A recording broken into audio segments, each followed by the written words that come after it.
All right, Senator Bill Hagerty, member of the Senate Foreign Relations Committee. He joins us now. Senator, thank you so much for joining us. Certainly. Good to be with you. Senator, your reaction to you have the Democrat Party so critical of President Trump when you just heard what he said there. This is about freedom. This is about protecting the world. It's not just even about Iran. It's about nuclear capabilities here. I think they completely missed the point, which seems to be typical of the Democrat Party these days. They're just so possessed by politics they can't look at the reality of the situation. And the reality is very simply this. Operation Midnight Hammer was a complete success. We took out their nuclear capabilities. That was the objective. We executed that with perfection along with our allies in Israel. This time, our objective was very clear as well, taking out their short-range ballistic missile capability. We're doing that right now. We've struck them immensely. If you think about what Israel did, 200 jets coming in.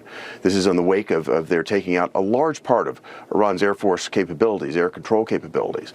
They have now completely obliterated Iran's air control. They've opened up the airspace. They will be able to finish the job. Israel working in the north of Iran, the United States working in the south. We're going to remove the threats on our nation. The threats on commerce in the region, we're going to remove the threat of Iran totally. And this is how you avoid a war.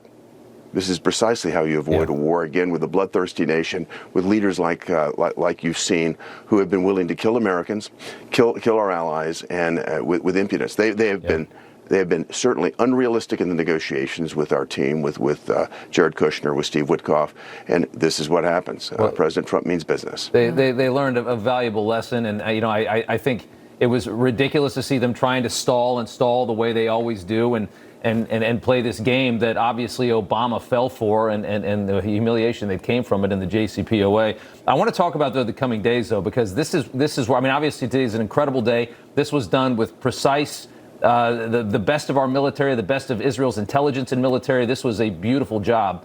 What gets complicated is the days ahead. Now you have a country that's going to be very unstable. Nobody really knows who's running it. You've got the Revolutionary Guard, which is still, I guess, de facto kind of is the power in the country. The Ayatollah is dead. The governing body, most of the leaders are now dead. So you got the IRGC that still holds the weapons. Trump says, lay them down, and we will give you'll have safe haven. We won't come after you. If you lay down your weapons and you leave, you're safe. If you don't, you die. How does Iran create a government in the coming weeks? How does Iran, do services to people and things that are so necessary in a moment like this? It's a dangerous time. Well, Rob, you're exactly right. And by the way, Rob, I didn't know about your mother and your heritage there. I'm sure she's very pleased today. I talked with an Iranian friend of mine in New York today. He was very pleased with the way things are going. Here's what's going to take place. I think this is going to have to move quickly. You underscore the reasons why it should move quickly. President Trump has invited the Iranian people to take their country back. This is the once in a generation opportunity to do that.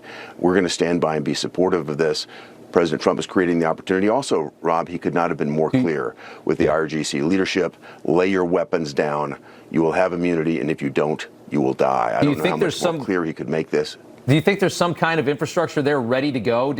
Obviously, there's a lot of anti-regime people inside that country that have been waiting for this to happen. You have to hope that they have some kind of a plan in place for this moment that they've been working on for all these years.